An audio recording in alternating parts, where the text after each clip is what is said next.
আমি দেখতে যথেষ্ট সুন্দরী, স্মার্ট। প্রিন্সেস ডায়নার একটা বিখ্যাত উক্তি আছে না, আমি যাকে ভালোবেসেছিলাম সে ছাড়া গোটা বিশ্ব আমায় ভালোবেসেছিল। যাদের মেন্টালিটি খারাপ তাদের স্ত্রী যতই সুন্দর হোক না কেন, বাহিরের নারীদের দিকে তাদের লালসার চোখ যাবেই। রাতে বউয়ের সাথে তুমুল ঝগড়া করেছি। ওকে বলেছি, তুমি যদি মানুষের বাচ্চা হও তাহলে আমার সাথে কথা বলবে না। ব্যাস, কাজ হয়েছে।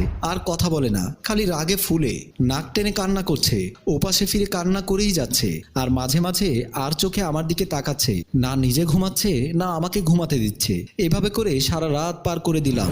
সকালে খেতে বসে দেখি আজব কাণ্ড, আমার খাওয়ার পাশে খাতা কলম রাখা। আমি বললাম, এগুলো কি? বউ তার কাছে খাতা টেনে নিয়ে কি যেন লিখলো, তারপর আমাকে দেখালো।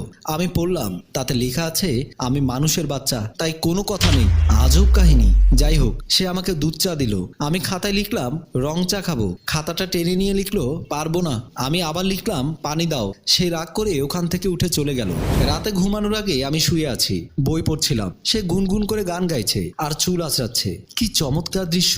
আমি খাতায় খসখস করে লিখলাম, প্রিয় জানু, আগামীকাল সকাল 8টায় আমার অফিসে একটা জরুরি মিটিং আছে বিদেশি বাইরের সাথে। প্লিজ সকাল 7টায় ডেকে দিও, অন্যথায় আমার চাকরি থাকবে না। খাতাটা বউয়ের হাতে দিলাম। বউ লেখাটা পড়ে মুচকি মুচকি হাসতে লাগলো। আমি কথা না বাড়িয়ে ঘুমিয়ে গেলাম। সকালে ঘুম থেকে উঠে দেখি 9টা 35। চিৎকার দিয়ে উঠে বসেছি। এটা কি